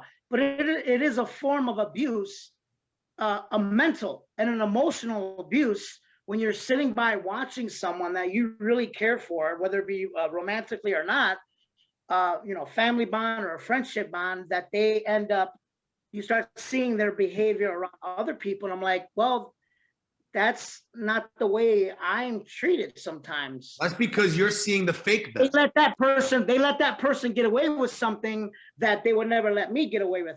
Vice versa, I don't like it. And so when you start speaking up, and you know, you're an honest person, Mike. So I'm not doubting that you haven't brought it up to her. But the only thing I was trying to refrain you from doing was like, you don't have to tell us any details, but you know how to handle it. If she's still with you and you guys are still together, then you can get through anything, you know? You also don't have to rush to do anything. You can just sit and meditate on it and see if wisdom will kind of come to you. Because sometimes when we're vexed about something, when we're really vexed about something, rushing to like, I guess looking back on what I did with that was not a relationship. That was just a hookup, but it could have been.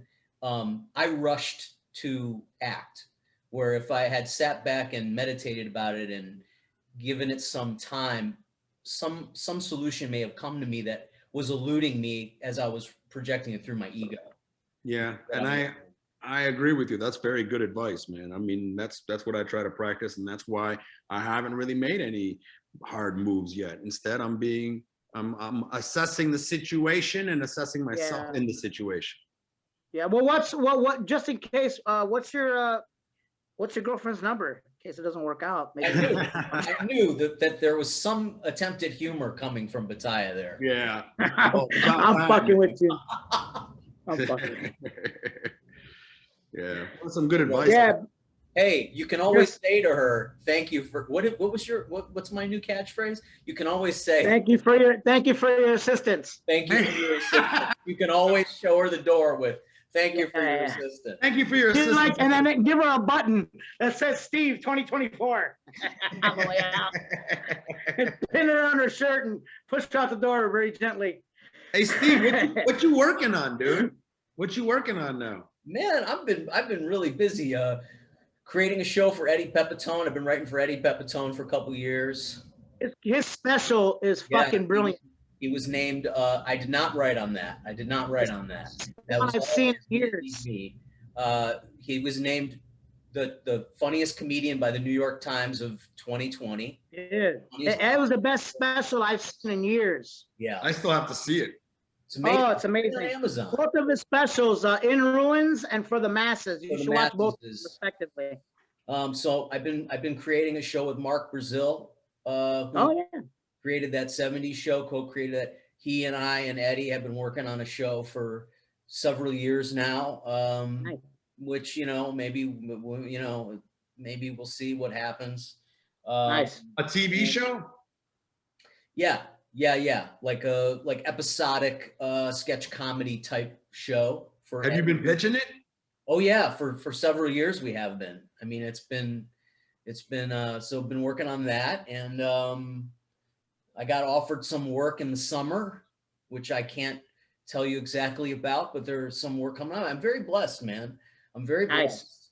So these are things that have kept me from pursuing the road, because with the way that the plane tickets are right now, and the fact that I'm relatively, I have a good immune system, I'm not really that terrified of COVID. I'm a little terrified of transferring it if I get it and not know I have it.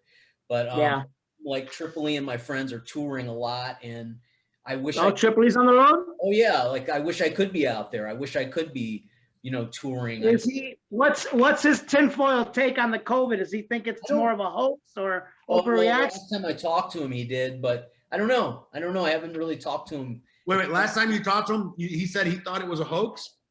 Not a hoax. He said that it was overreaction. The numbers were being conflated with like the flu, or the flu numbers were worse. But this is like almost a year ago that we. Cuomo proved him wrong.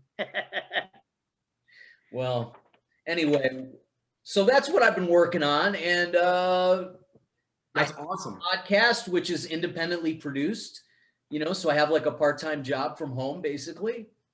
Nice. And, yeah, man. They are the same people that produce the Pepitone show producing yours, or different people? Totally different, which is really evidence of the fact that it's a miracle altogether, that I just got called to do this, and thanks for asking me. Nobody asks me, I do all the asking. Nobody asks me. So I appreciate you asking me what I'm working on. Well, I haven't talked to you in so long.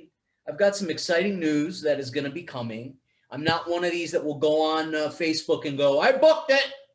I hate that. I hate that. You know what I mean? They give an acceptance speech like they won a fucking award. I don't do that. I'm not gonna.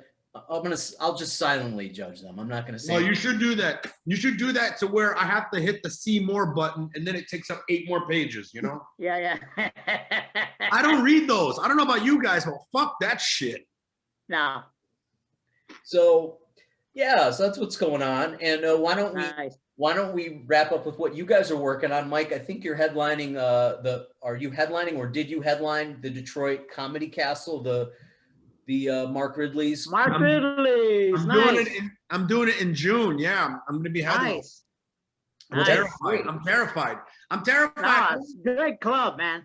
No, I know that, but I like to be polished, man. And I'm just so I'm hoping I could book a good amount of shows before coming up to that headlining spot, so I can really be polished, because I want to be polished for that club, man. You know, and during these times, man, it's so spotty. So it's like I got to now try to deploy other tactics to be polished. I'm even thinking about running my set in an empty living room to try to get polished or something. I don't know. Well, people are gonna be really desperate for entertainment when the shit started opening up here. So they're gonna be on your side regardless. You can sit there and fart the national anthem for the first 10 minutes. That's not what I want to do. Don't put too much pressure on yourself. No, dude, I gotta put pressure on myself. I don't know what you could call up. What you could do is just write or hit up the people who run the open mics around and say, hey, can I come run a 15 or 20 minute set? Yeah, the Ann Arbor Comedy Club out here where I'm at. I mean, when I did my first 5-6 years ago, when I did my first Performing Arts Center tour, none of the comedy clubs would put me on. I had no warm-up shows. I had to go to open mics, and it was one of the most horrible things to what you're going through, that anxiety. I know it. Yeah. And I had to go to open mics and run for a 70-minute, a 60 or 70-minute show, and wait till 3.5 hours to go on with people who'd never done it, to go run my fucking material. So what I wish I would have done is write those open mics in advance and go, look, I'm headlining the local club. Please, I would love it if you would, maybe give me a little extended set, 15 or 20 minutes. What I'm trying to do is I'm trying to book shows all around the Midwest before that show, so that I can at least have 3 or 4 weekends where you've running shit before I get to that, I got a real quick comedy question. Do you guys agree with this advice? I got this advice from, I think, Jeff Shaw. Was that his name? I can't remember. He headlined one of the Looney Bins with me, and he goes, you got 30 minutes of material? I was like, yeah, man, I got 30 minutes. At that time I was like, I got 30 minutes of material, man, solid and tight. And then he's like, you don't necessarily have to write new material. He goes, just go into your material and add a minute to every minute of material. Like, add more material to the material you already. Well, everybody, I'll answer first if you don't mind, Steve. Please. Everybody has a different method. Like, I've never written a joke. I write like a speech. It's like bullet points. And then I'll talk it out on stage, and then I'll work it out. So next time. But I've never done the same set back to back on any shows. It's like my brain can't work like that because I feel mechanical. So if he's giving you that structure, it's not necessarily going to work for you because you're a different comic than he is, and your brain is different. So I'll give you what I do when I want to test new material out. I like to test it out in front of big crowds. I don't like doing the coffee shop open mic shit because I'm like, you're going to sink or swim here. So yeah, I'll open up with something that I know, even if I think of it backstage and I know it's going to be really funny, I kind of trust my judgment, get a big laugh or break out something. If it doesn't get a big laugh, I'll break out a bit that I know is going to get a big laugh. Then you'll sandwich a new thing that you're trying to work out in the middle. So I've been told this by countless comedians, the shit sandwich. It's a sandwich. He goes, but you don't, but you don't make this shit sandwich a double decker. So that's how you work out your bits. For me, I work out. So each time I do a bit, it's funny the first time, but by the 8th time I do it, there's more shit added to it because every time I go on stage and talk about it, sometimes the audience helps me write it. They'll give me a line, I'm more of a writer. I'm more of a, that's why I said it's different. But for him to say, oh, just keep the 30. If he's not going to tell you how long you want to keep the 30 for 10 years, you could do it. You want to do it for 5 years, you could do that. No, he was just trying to show me like another way of looking at getting your material to have more time. He's like, a lot of new comics will have 30 minutes of, let's say they have 30 minutes of material. He goes, but they're so novice that they don't know that they could look at the material that they've already written and actually dive even deeper and extract even more material. Because sometimes us new comics, we have a bit, we think we're done with it, but in actuality, you probably could extract more out of it. You can't, like for me, every time I did a same bit, I would never do it the same. I would add a line or two. I would do the inflection differently. So if you do the same bit, and there were bits that I've stuck to the frame because I know for sure it's not going to get a much bigger laugh than this, or it all depends on the ending. So I can't really change because it's not going to, so there are certain things you have to stay within the structure, but for the most part, you're up on stage and it's your time.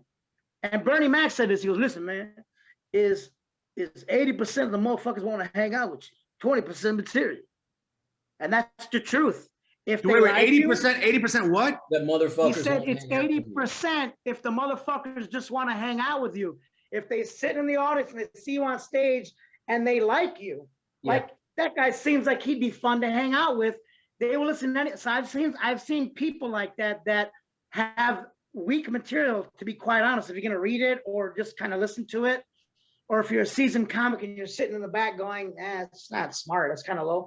But you watch them, you're like, I laugh anyways because of just who they are. Their demeanor and, right. You get a feel. And then I've seen people with brilliant material that have no stage presence, or they're a little too angry or asshole-ish on stage that it's not funny. It's just off-putting. And their material, nobody's listening.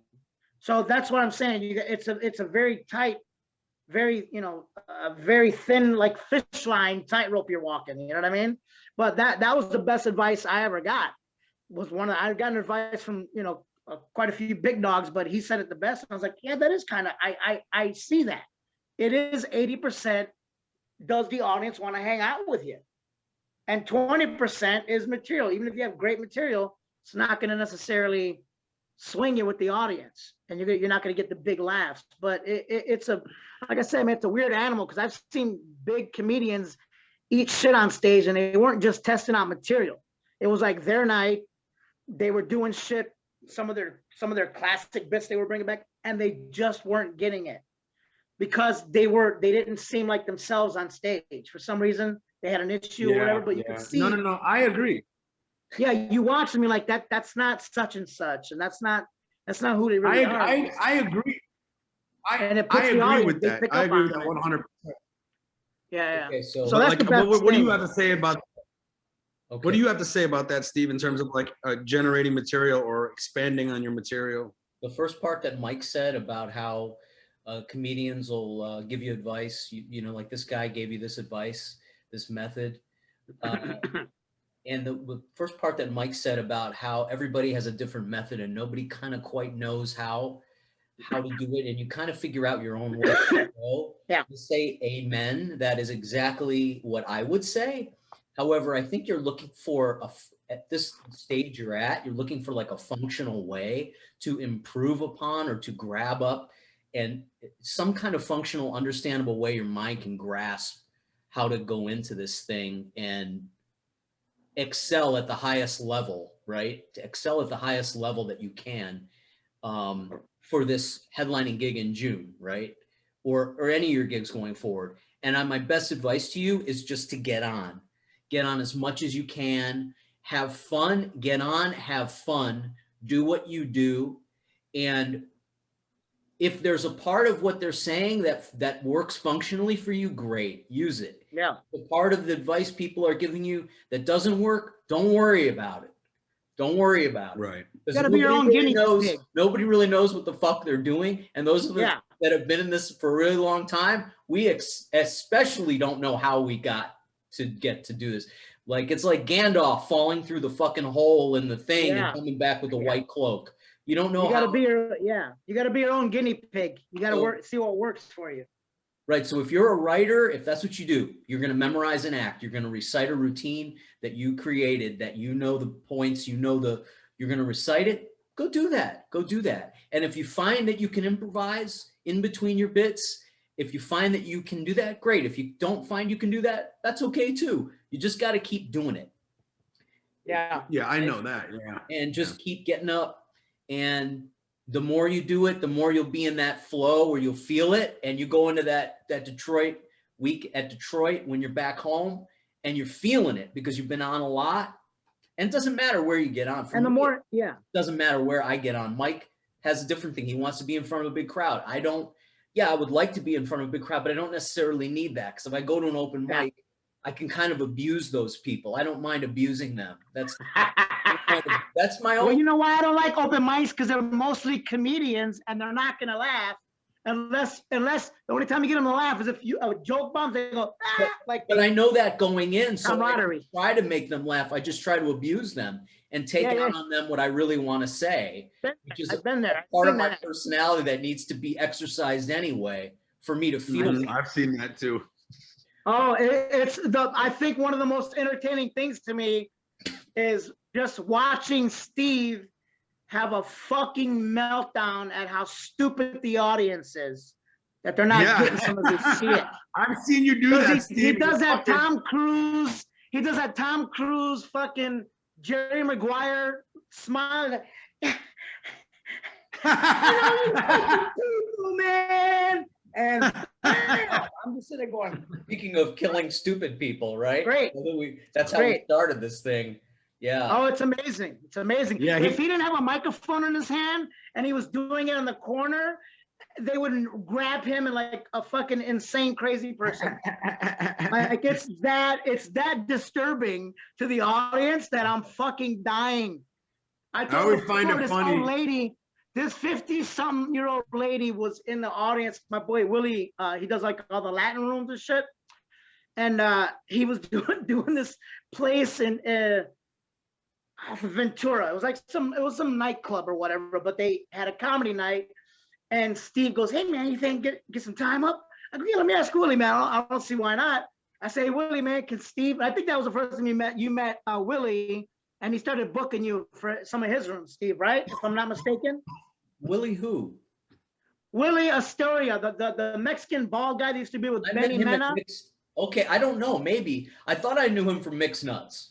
You met after, I knew him from Mixed Nuts, but I entered. Okay, so Steve goes on stage. And he's doing something, the audience is not getting it. People are laughing, but there's this one lady just fucking beaming him. And apparently nobody sees it but Steve.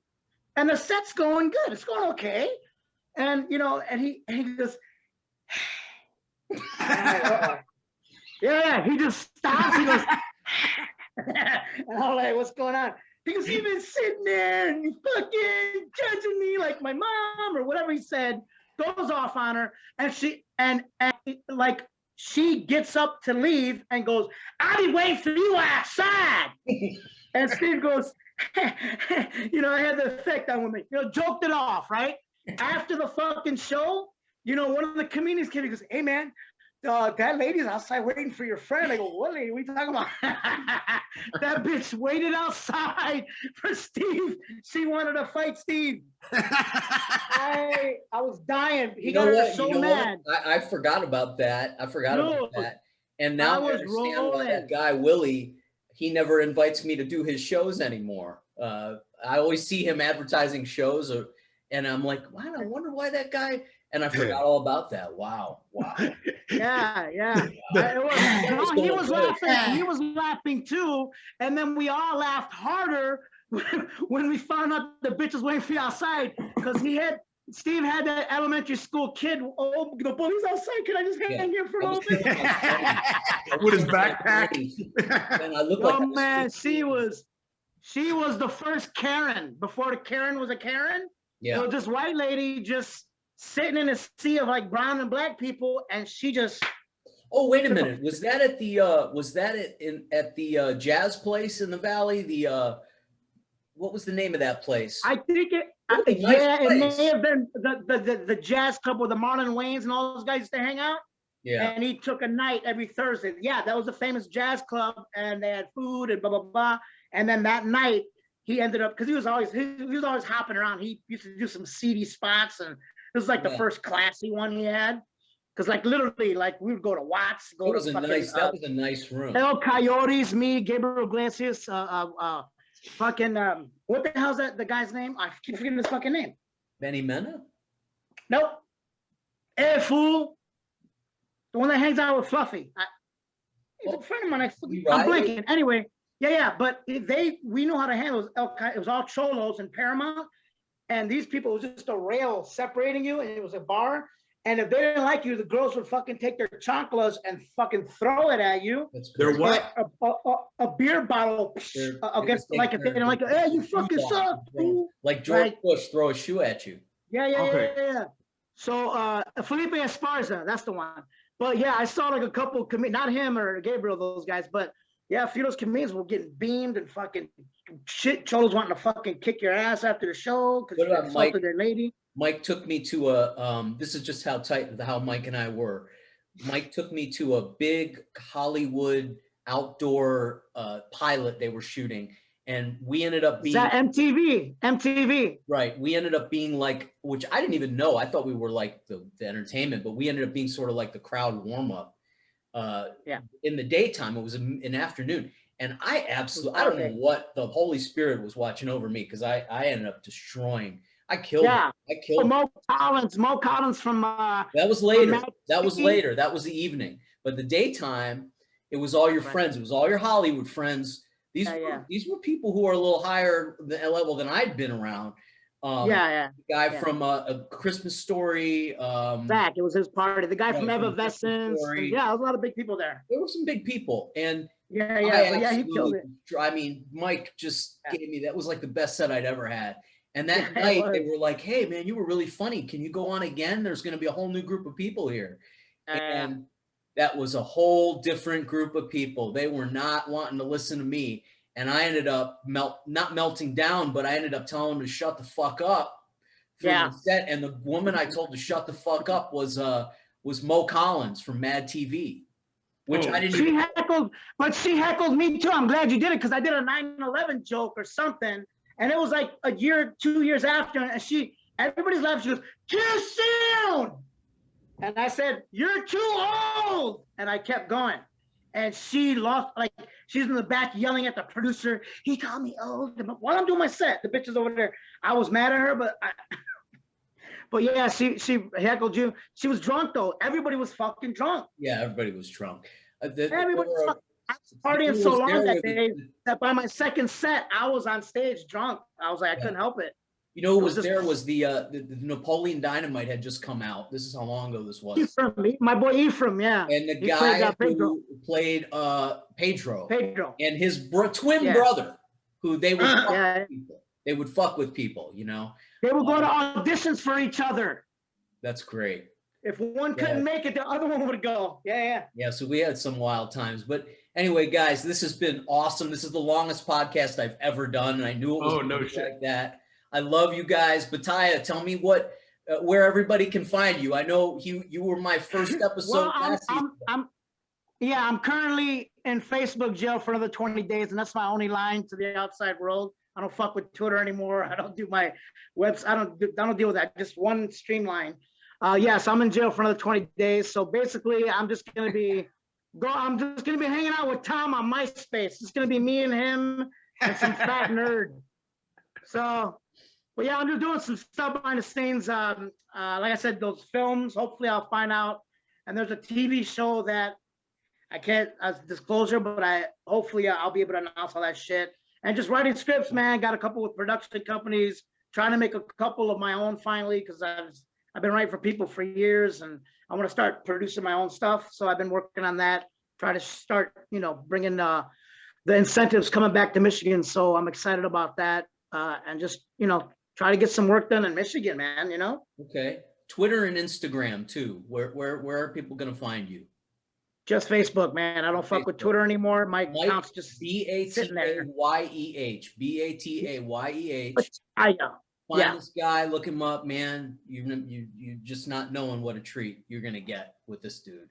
YouTube, you can see some of my stand-up and I think one of my acting reels. But yeah, so you can see any of that stuff on YouTube. Some of it. Mike Eshaq, where can we find you? Where can all the old Jewish ladies watching this find you?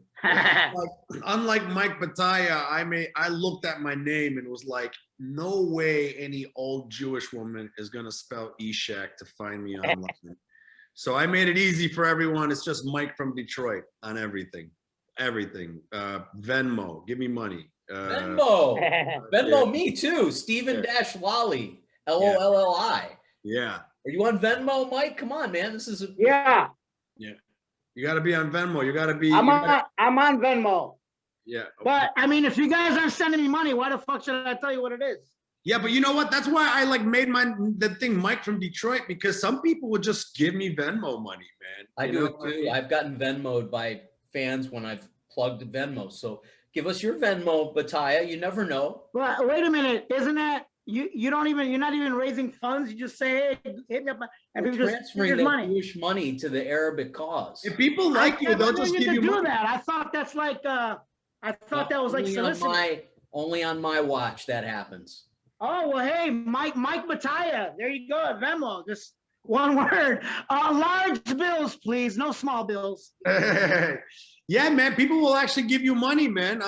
Yeah, I did Stephen Hofstadter's show, his Zoom show, and Ben Glebe was on there. And then there was a talk back that we had afterwards, and he made a comment. He was like, he goes, I'm Israeli. He goes, can't the Arabs and the Jews just share a falafel together? And I was like, give me my house back, bitch. And so then you said to Ben Glebe? Yeah. So then we going back and forth, and I kept just ripping on Israel and how you guys are stealing my home and this, that, and the other thing. And then after that, a couple of days later, a couple of Arabs sent me money and was like, hey, I saw your thing. Palestinian. Yeah. They're like, thank you for sticking up for Palestine and shit. Wait, was Ben good natured about it, or was he getting offended? No, he wasn't getting offended, but you could tell he was doing his best to change it. Because he was losing. But I was just I kept fucking going at it, He was losing the roast. That's funny. Yeah, and I think I never roast a guy from Detroit when you're from Beverly Hills. You know what used to crack me up, Rich? You remember, Rich Aronovich, right? The Jewish dude. I don't know all the Jewish dudes, but no, you know him because he used to do that bit. His hair's kinky, and he goes, "Let me do my impression of every '70s porno," and he does a woman's vagina with his fucking hair coming to it. But every time he introduced me, especially at the ha-ha, he goes, well, my next friend, he's he's Jewish, of course. He goes, my next great comedian, very funny guy, man. He's also an Arab. He goes, so Mike, when you come on stage, and he would mark out with his foot, just where you could stand. You can only stand here. If you step outside of it, I'm going to count it as a sign of aggression. That's a funny every time. I wish I would have thought of that. Fuck. I would die. I would die. And so simple too. Yeah. All right, well, guys. It was good seeing you guys. You guys are fucking awesome. Thank you, Steve. Peace between Semitic peoples. That's yes, sir. My final message. Yes. Well, guys. I'll see you brother. guys in a couple weeks. Hey, everybody. I hope you enjoyed whatever you saw on our channel today. Make sure to like, comment, and share everything you see here.